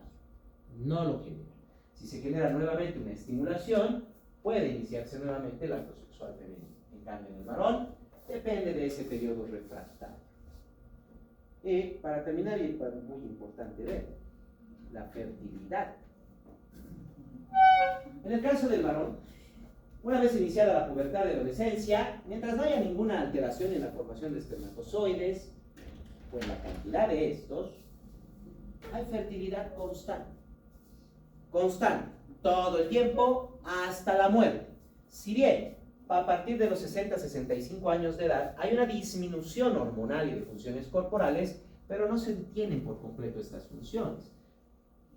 Se genera el climaterio masculino, donde si bien disminuye un poco las funciones reproductivas, pero no se detiene, para nada. En cambio, en la mujer sí tenemos un periodo fértil. No solo un periodo de edad fértil, que aparece desde la pubertad de adolescencia hasta la menopausia, y pasada la menopausia ya no hay fertilidad, porque ya no hay maduración de folículos ni hay menstruación. Climaterio femenino. Sino que, inclusive, durante todo este periodo de edad fértil, desde la pubertad de adolescencia hasta la menopausia, las mujeres no son fértiles las 24 horas del día todos los días. Solo hay un periodo de fertilidad en cada ciclo de 24 horas. Recuerden que lo que se elimina en la ovulación es el ovocito secundario. Durante la niñez y adolescencia son ovocitos primarios en profase 1. Terminan al momento de iniciar la maduración del folículo la meiosis 1 y se mantienen como ovocitos secundarios. El ovocito secundario no vive mucho tiempo. Una vez que sale del ovario, una vez que ha generado la ovulación, solo tiene 24 horas de tiempo para poder fertilizarse. No se olviden que recién va a completar la maduración al momento de la fecundación. En el momento en que el espermatozoide hace contacto con la corona radial de las células de la granulosa, es ahí donde el ovocito secundario inicia la segunda división meiótica, elimina el segundo cuerpo poral y ya está listo, recién maduro, para recibir el pronúcleo masculino. Eso solo es 24 horas. Si en 24 horas después de la ovulación no se ha fecundado el ovocito secundario, muere, se deteriora, ya no hay nada que lo mantenga. No hay nada, todos sus niveles enzimáticos, todo lo que es sus funciones están en suspensión y solo se reactivan en la fecundación. 24 horas. Si en esas 24 horas no hay fecundación, no hay nada. Murió, se fue, chao, nada. y viene la menstruación. El detalle está en ese punto. Todos los métodos anticonceptivos son justo para evitar que se encuentren el óvulo con el espermatozoide durante esas 24 horas. Todo lo que viene a ser la fertilidad femenina, todo lo que viene a ser eso, es solo para facilitar que se encuentren el óvulo y el espermatozoide durante esas 24 horas. Son esas 24 horas críticas, nada más. Desde la ovulación, 24 horas de periodo fértil. El resto del tiempo no puede haber embarazo porque no hay forma de que se encuentren el óvulo y el espermatozoide. Y los métodos anticonceptivos están yendo a ese punto. Así que en primer lugar, ¿qué métodos anticonceptivos conozco? ¿Ya? ¿Más? ¿Té de cobre?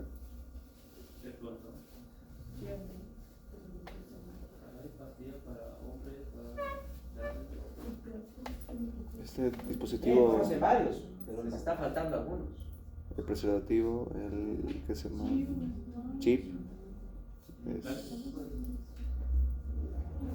Bien, primero, el método del retiro también. clasificaremos los métodos, ¿no? Los únicos que me han dado son solo hormonales y de barrera, no me han dado más. Son 4 tipos de métodos anticonceptivos. Tenemos los naturales, tenemos los hormonales, tenemos los de barrera y tenemos los quirúrgicos, y solo me han hablado de hormonales y de barrera. Ese es natural. Eso es de barrera. Control de la menstruación por Natural. Hormonal. Método del retiro, como dicen. Natural. La vasectomía. Quirúrgico. Y ligado. Bien, ahora sí me han podido decir todo.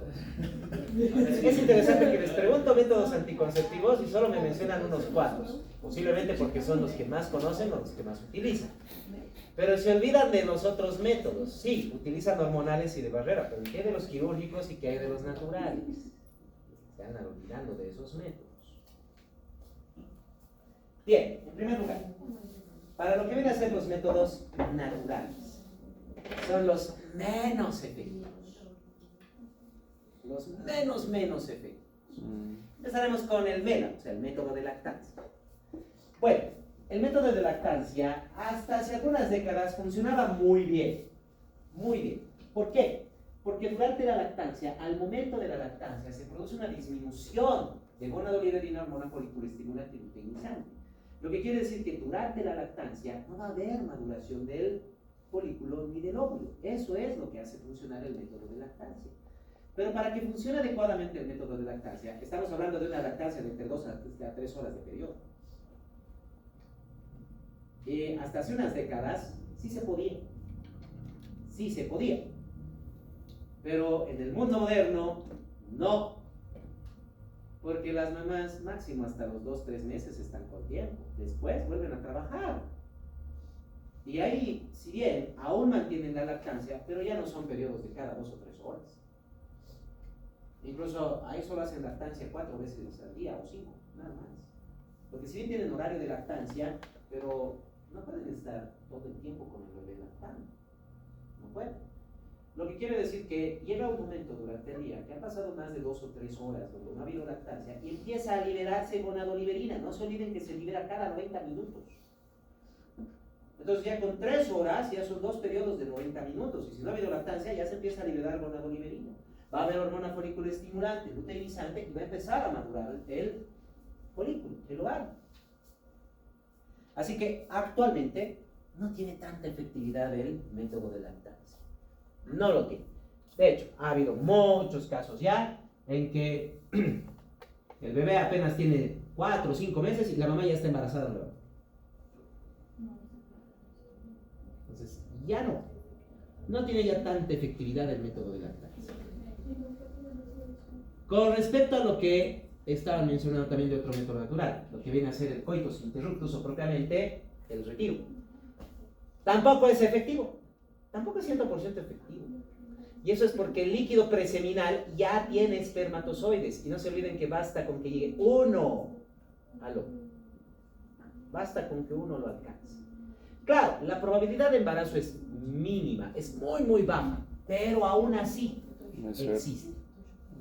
No es cero. No es cero, aún así existe. Entonces, propiamente tampoco es 100% efectivo. Otro método que se utiliza bastante y que muchos lo tratan de utilizar, pero que no les sale tan bien, es justo esto. El método conocido como el método del ritmo o calendario, que consta principalmente en encontrar estas 24 horas de periodo fértil. Y lo que se recomienda es que una vez que encontramos esas 24 horas, ese día de la ovulación, se tiene que evitar el contacto sexual sin ningún otro método anticonceptivo 3 días antes y hasta 3 días después. ¿Por qué? 3 días antes, ¿por qué? Porque sabemos que los espermatozoides pueden vivir hasta 3 días dentro del aparato genital femenino. E inclusive hay registros de que viven hasta 5 días. Y como no sabemos si la mujer va a ovular en la mañana, mediodía o a las 11 o 12 de la noche, 3 días después también. Para evitar cualquier problema, para evitar cualquier posibilidad. 3 días antes, 3 días después. Pero el detalle está en encontrar esas 24 horas de periodo fértil. Y ahí volvemos a este punto.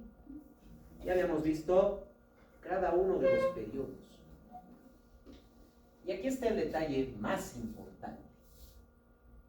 La variabilidad constante de los periodos está aquí, durante la fase proliferativa y la fase folicular.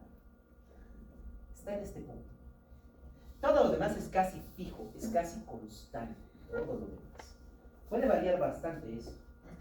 Pero esto que nos dice en primer lugar, la ovulación generalmente se produce a nivel del día 14. Generalmente se va a producir a nivel del día 14 en el caso de lo que viene a ser propiamente los ciclos de 28 días. Pero lo podemos contabilizar siempre como 14 días desde lo que viene a ser el inicio de la menstruación. Porque después, fuera de eso, no hay tanto. La fase secretora sí puede variar, puede ser un poco más, un poco menos. La menstruación puede ser un poco más, un poco menos. Aquí hay muy poca variabilidad, muy poca. Son 7 días realmente y la menstruación es de 4 a 7 días. Entonces, es ahí donde vamos a tomar este periodo de tiempo. Pero siempre y cuando recordando que esto solo funciona para propiamente ciclos regulares. Si no hay regularidad, no sirve para nada el método de ritmo calendario. No sirve. Y es calcular en qué día es propiamente la ovulación. Y empecemos con hoy día. Hoy día estamos en 11 de julio. Supongamos que hoy día ha empezado la menstruación y tenemos un ciclo regular de 28 días. Entonces, del 11 de julio vamos a tomar exactamente 14 días, porque en 28 días tendría que ser la siguiente menstruación. Y muchas de las mujeres pueden calcular muy bien cuándo es la siguiente menstruación, porque así saben si es que hay retraso o no hay retraso. Si hoy día empieza la menstruación, ¿cuándo debería ser la siguiente menstruación? Va a ser en julio. ¿En qué fecha de julio?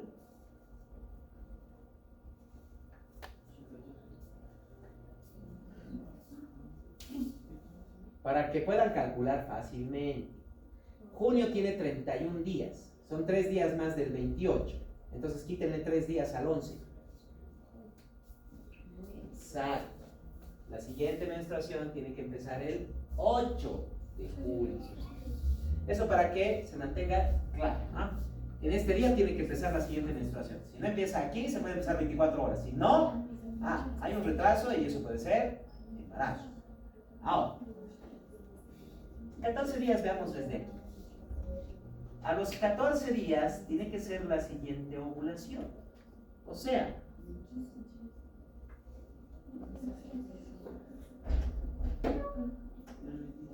el 25 de junio. 3 días antes, 3 días después, se debe evitar el contacto sexual sin ningún otro método anticonceptivo. Claro, no digo que no se pueda, se puede, pero tiene que haber otros métodos anticonceptivos. No puede ser ningún contacto sin otro método. 3 días antes, 3 días después. Quiere decir que entre el 22 hasta el 28 de junio se tienen que utilizar otros métodos anticonceptivos porque son los días de riesgo. Y el 25 va a ser la ovulación.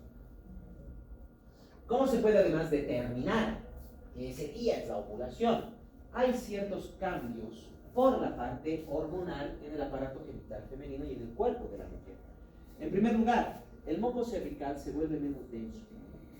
Ese día de la ovulación, el moco cervical va a ser menos denso. En segundo lugar, ese día va a haber aumento de la temperatura. Y no se olviden que para ese día va a haber un aumento de estrógenos, lo que quiere decir que la mujer incluso va a percibir un aumento propiamente en lo que viene a ser las funciones reproductoras por parte de los estrógenos, generando inclusive facilidad de estimulación sexual, etcétera y demás. Entonces, esos pequeños detalles son los que pueden ayudarnos a determinar bien que ese es el día de la ovulación. Esto siempre y cuando sea de 28 días. Siempre y cuando sea de 28 días. Y obviamente si son más, si son menos, se calcula de la misma manera. Se calcula de la misma manera. El día de la ovulación no va a variar mucho, siempre va a ser el día 14. Pero el día de la menstruación sí puede variar. Si es de 21 días, va a ser 7 días antes, lo que quiere decir que la ovulación va a ser el 25, pero la menstruación va a ser el 1 de julio. Y si es de 40 días, 12 días después, la ovulación va a ser el 25, pero la menstruación tendría que ser más o menos el 20 de julio. Así es como se calcula ese ritmo, así es como se va viendo constantemente. Como les dije, pero solo cuando los ciclos son regulares. Si no son regulares, olvídense de eso. Y de hecho, olvídense de los métodos naturales en la mayoría de los casos. Porque realmente el riesgo de embarazo sigue siendo mayor al 50% en la mayoría de los casos. Sigue siendo mayor al 50%. Por eso tenemos los demás métodos anticonceptivos, pero siempre es bueno que los conozcan porque sus pacientes les van a pedir. Sus pacientes les van a preguntar y es bueno que conozcan para poder explicarles. Ahora, tenemos los métodos de barrera. Y entre los métodos de barrera me han mencionado casi todos. Tenemos los preservativos, dispositivos intrauterinos, algunos son químicos también, y les faltó uno. Nadie me ha dicho diafragma. Me han hablado del condón, me han hablado del dispositivo intrauterino, pero no me han hablado del diafragma.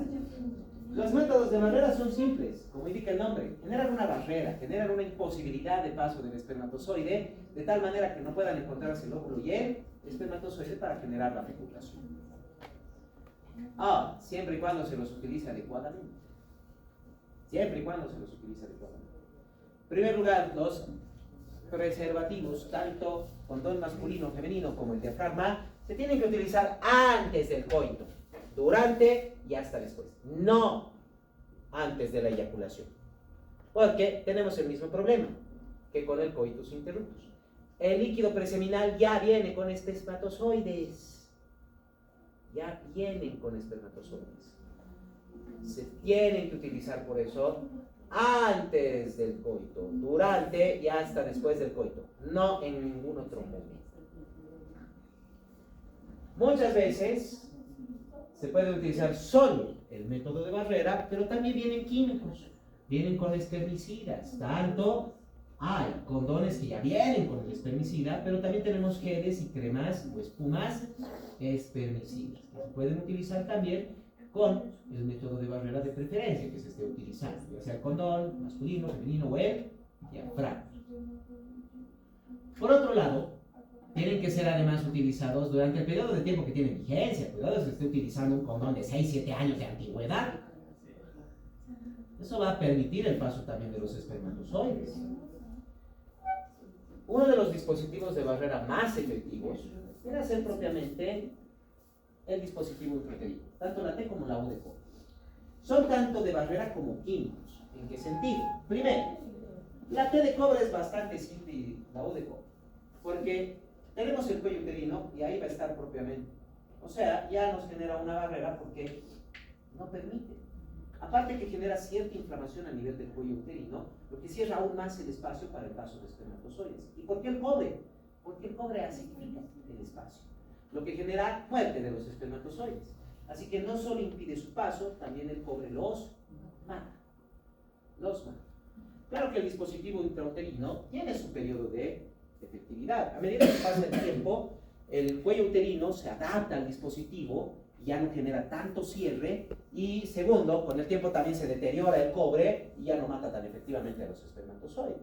Generalmente se puede decir que el dispositivo intrauterino tiene un periodo de entre 3 a 5 años, pero es mejor cambiarlo cada 3 años, porque entre el tercer y quinto año puede que el cuello uterino ya esté más distendido, ya no está inflamado, y puede que el cobre ya haya sido eliminado por completo. Entonces, si bien hay efectividad, pero va reduciendo. Los métodos de barrera, entre lo que viene a ser el diafragma, así como también el condón masculino y femenino, tienen una efectividad bien utilizados, tienen una efectividad hasta el 98%.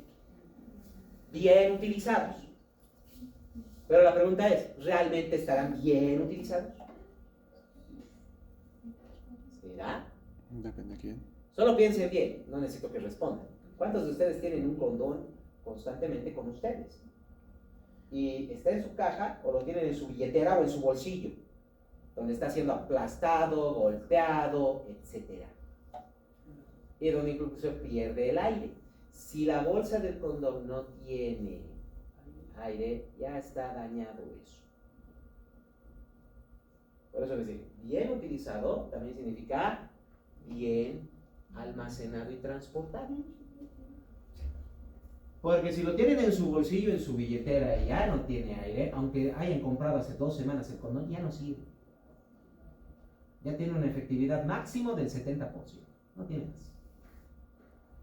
Pero es bien utilizado tiene que ser. Por otro lado, los dispositivos intrauterinos tienen una efectividad de hasta el 97%. Sí. Sí, es muy probable que haya un 3% de embarazos. O sea, de 100 mujeres hay probabilidad que 3 queden embarazadas, nace el bebé y es, aquí tiene su dispositivo intrauterino, no funciona. Sí, hay una probabilidad del 97% de que no hay embarazo, pero aún se mantiene con el 3%. Tenemos los métodos hormonales, la píldora, inyectable y los implantes. Básicamente son actuar sobre lo que viene a ser la regulación hormonal. Si yo le doy a la mujer estrógeno y progesterona, me estoy bloqueando la folículo estimulante y luteinizante. Y sin folículo estimulante no hay maduración de óvulo. Y sin óvulo no va a haber embarazo. Es así de simple. Pero ¿dónde tenemos la falla en estos métodos? Simple, en los niveles de hormonas. La píldora a veces es más que suficiente para que no haya embarazo. Pero ¿y qué pasa si esa mujer tiene niveles hormonales que son 4 o 5 veces más la cantidad de hormona que está en la píldora? No va a hacer nada, es tostado la píldora entonces para esa mujer. Pero para otras mujeres sirve muy bien. Por eso que tenemos el inyectable, que son cargas mayores de hormonas, pero que solo dura 6 meses. Y también tenemos el inyectable de 3 meses. Y también tenemos el implante. Es una carga mayor de hormonas, un depósito mucho mayor, pero que dura más o menos 2 a 3 años. Doctor, ¿cómo funciona el adhesivo? Por eso, el implante. No, adhesivo. Es lo mismo que el inyectable. Está ahí y está liberando a través de la piel una buena cantidad de estrógenos. Pero igual tiene un periodo corto de duración. Una vez que dejó de tener hormonas, ya no está funcionando ese parche. Y, nuevamente, la absorción a través de la piel no es la misma que con un inyectable o con un implante. Lo que quiere decir que el parche, si es que el sistema hormonal de la paciente es más grande, es más alto, no le está sirviendo de mucho el parche tampoco. Es igual que con la píldora. Porque la píldora tiene una buena cantidad de hormona, pero se tiene que absorber a nivel intestinal y no se absorbe a veces bien. Hay mujeres que tienen síndrome de mala absorción, toman la píldora y no sirve de nada, porque no están absorbiéndola por el síndrome de mala absorción. Y también recuerden, hay mujeres que sus niveles hormonales realmente están bien, supongamos, 200 unidades. Perfecto, la píldora, el inyectar, cualquiera le va a servir. Pero ¿y si es una mujer que tiene 700 unidades de hormonas? La píldora no le va a servir para nada, necesita algo más. Necesita mayor cantidad de hormonas. Entonces hay variaciones. Más efectivo de estos, el implante. Dura más o menos unos 2 a 3 años. ¿Por qué les digo más o menos entre 2 a 3 años? Se garantiza de 3 años, pero y si la mujer tiene un buen sistema enzimático, lo va a degradar más rápido al implante y en 2 años tal vez ya no haya la hormona. Por eso cada 2 años se lo cambia, no cada 3. Aunque se garantiza su funcionamiento por 3 años. Pero se lo cambia cada 2, porque no sabemos realmente cómo está el sistema enzimático. Estamos hablando propiamente de la degradación del implante. Y puede que, en el caso de algunas mujeres, en 2 años lo ha degradado de tal manera que ya no hay hormona. Ya se ha liberado todo. Diferentes situaciones que tenemos. Todas con lo mismo. Evitan la maduración del folículo. Pero eso, y un pequeño detalle que siempre hay que ver con los pacientes también, el utilizar los métodos hormonales retrasa la menopausia. Sin métodos hormonales, muchas mujeres entran en menopausia entre los 40 y 45 años de edad. Pero con métodos hormonales, como son largos periodos de tiempo donde no están madurando folículos, quedan mayor cantidad de folículos en el tiempo. Lo que quiere decir que con métodos hormonales, muchas mujeres entran en menopausia recién a los 45 a 50 años de edad. Eso es algo que también hay que tomar en cuenta con muchas pacientes. Y por último, tenemos los métodos quirúrgicos. Ligadura de trompas como vasectomía. Cualquiera de los dos sí son definitivos y efectivos al 100%. Siempre y cuando se haga bien la técnica de la ligadura o de la vasectomía. Que en los dos casos es exactamente lo mismo. Es triple seguridad. Quiere decir, ya sea la trompa o el conducto deferente. Lo que hacemos es simple. Primero, lo doblamos, lo ligamos, lo cortamos y lo cauterizamos. Triple efectividad. No es solo cortar y nada más. Porque eso igual a veces puede volver a generar trayecto. No se olvide. Es doblarlo, ligarlo, se coloca ahí hilo, se lo cierra, se lo corta y luego se lo cauteriza. Triple seguridad. Tanto para la ligadura como para la vasectomía. Completamente efectivos al 100%, la ligadura de forma inmediata y la vasectomía recién después de entre 1 a 3 semanas. ¿Por qué? Porque si bien, no se olvide, generalmente se almacenan los espermatozoides en el epididimo y el conducto deferente. Y si bien lo estamos cortando, pero no le estamos cortando el conducto deferente a la entrada de la uretra, lo estamos cortando justo por encima de los testículos, a nivel púbico. Lo que quiere decir que en la parte por encima de la vasectomía, aún hay una buena cantidad de espermatozoides que tienen un periodo de vida de hasta 1 mes. Así que recién la vasectomía se vuelve efectiva después de 1 mes. Hay un 100% de efectividad. Puede haber una efectividad de hasta 90% a las 2 semanas. Pero durante los primeros días no tiene nada de efecto, porque aún hay espermatozoides en el conducto deferente por encima de la vasectomía. Ojo con eso. Recomendación siempre para sus pacientes. Una vez hecha la vasectomía, recién en 1 mes hay seguridad de que no va a haber embarazo. Recién. Y, justo para terminar esa parte, si es una pareja la que ha decidido no tener hijos, ¿qué sería mejor? ¿Ligadura o vasectomía? Vasectomía. Exacto. Es mejor sacar la mano de la pistola que... No. También es así. ¿Por qué les digo? Porque la vasectomía es un procedimiento mínimamente invasivo y que se hace ambulatoriamente. El varón va en la mañana al urólogo y ya está a las 2 de la tarde en su casa. Listo. En cambio, para la ligadura de trompas es una cirugía mediana que se necesita hospitalización y además se necesita anestesia peridural. En cambio, la vasectomía es con anestesia local y es ambulatoria. Es ambulatorio. Costos, no mencionemos, porque están cubiertos por muchos seguros, están cubiertos, y si bien de forma privada pueden tener un costo un poco elevado, podríamos decir, pero, por ejemplo, se puede hacer ligadura de trompas al momento de la cesárea. Se puede hacer.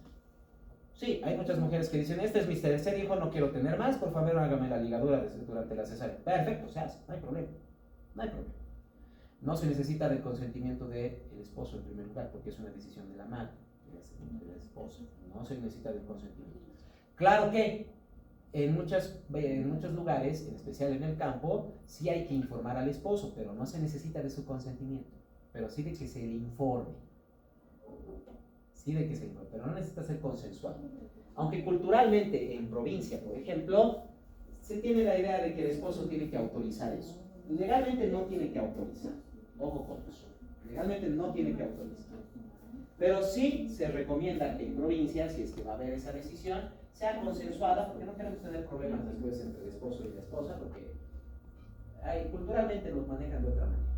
Pero médica y legalmente no se necesita del consentimiento. Ojo con eso. Cuidado, les estén engañando, les estén diciendo, no, mi esposo no me permite. O cuidado, venga el esposo y yo no quiero que le haga eso porque yo no he consentido.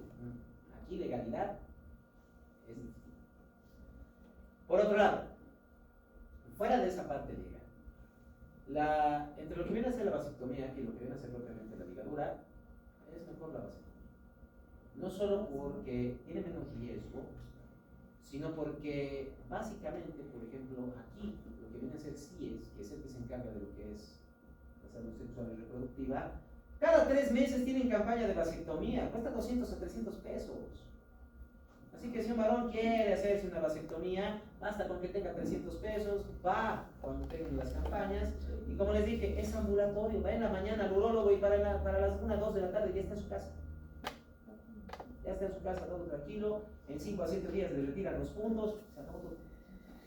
Así de simple. En cambio, para una mujer es hospitalización, tiene que hacerse propiamente una apertura a nivel de lo que viene a ser el abdomen, aunque sea una cirugía un corte bastante pequeño, pero estamos entrando abdomen, hay riesgo, y se hace bajo anestesia epidural. Lo que quiere decir que si hay una reacción a la anestesia, la paciente va a estar inclusive 2 a 3 días en el hospital. Va a estar 2 a 3 días. Mejor, por eso, la vasectomía es mucho menos riesgosa. Mucho menos riesgosa. Y no se olviden, todo eso, pero depende ya de la decisión propia de cada persona. Si la persona o la pareja desea tener hijos, no tener hijos, etc. Eso ya es una decisión personal. Pero ya tienen toda la información necesaria para lo que viene a ser los métodos anticonceptivos, así como las recomendaciones para sus pacientes. No es solo para ustedes. Recuerden que son personal de salud, van a ser médicos, etc. Y aunque no vayan a ser ginecólogos, siempre les van a preguntar de métodos anticonceptivos. Y tienen que saberlos. ¿Alguna duda o pregunta que tengan de este tema? En aquellas mujeres en las cuales el implante tiene un efecto de que el periodo les dure más tiempo, ¿qué se les recomienda? No usar el implante. Es que si el implante está generando un periodo menstrual mayor, que son las hormonas las que están generando que crezca demasiado el endometrio. Entonces, ahí la mejor recomendación es no usar el implante y utilizar píldora para regular el ciclo y luego tratar de ver si el implante funciona. En caso de que se quiere evitar el embarazo, porque la píldora no es 100% efectiva en primer lugar, en ese caso, bueno, utilizar cualquiera de los otros métodos. Y siempre se recomienda algo muy importante. Un método anticonceptivo que no sea quirúrgico no es 100% efectivo. Si se quiere 100% de efectividad con cualquier método anticonceptivo que no sea quirúrgico, se tiene que usar mínimo 2 al mismo tiempo. Mínimo 2. Entonces, si no está funcionando bien, por ejemplo, el implante, entonces se pasa a la píldora, pero al mismo tiempo se puede colocar dispositivo intrauterino. Y obviamente, al momento de la relación sexual, utilizar cualquier otro método de barrera, como masculino, como femenino o diafragma. 2 o más métodos realmente lo vuelven 100% efectivo. Entonces, si no se puede usar el implante, puede estar con la píldora para tratar de regular, pero se puede colocar dispositivo intrauterino. Se puede colocar sin ningún problema. Y igual la recomendación de que durante las relaciones sexuales utilicen preservativo. Eso. Y obviamente, si es que es regular, tratar de ver los días y también tener en cuenta eso para disminuir el contacto sexual durante esos días de riesgo de embarazo. O sea, el usar un método realmente lo vuelve riesgoso, pero usar 2 o más métodos al mismo tiempo, eso realmente lo vuelve 100% efectivo. Claro, digo 100% efectivo porque la estadística está así, pero cabe la posibilidad de que haya una pareja que utilice 3 métodos y aún así termine con embarazo. No es imposible. No es imposible. Pero puede pasar. Entonces, 100% efectivo y realmente 100% efectivo sin nada es solo quirúrgico. Solo quirúrgico. O no Todos hacer- los demás. o no hacer relaciones. Solo. Bueno, Ay. también. Pero si tienen una persona o una pareja que les está preguntando de métodos anticonceptivos, es por algo. Es por algo. Eu vou falar não, outra vez aqui. Mas nós somos casados diferentes. Es por algo. Entonces, siempre hay que tomar en cuenta todas esas situaciones. ¿Alguna otra duda? No. ¿Pregunta? Eu já perguntei. Bien. Solo nos falta un tema y el día viernes ya terminamos con el avance. Estaríamos terminando una semana.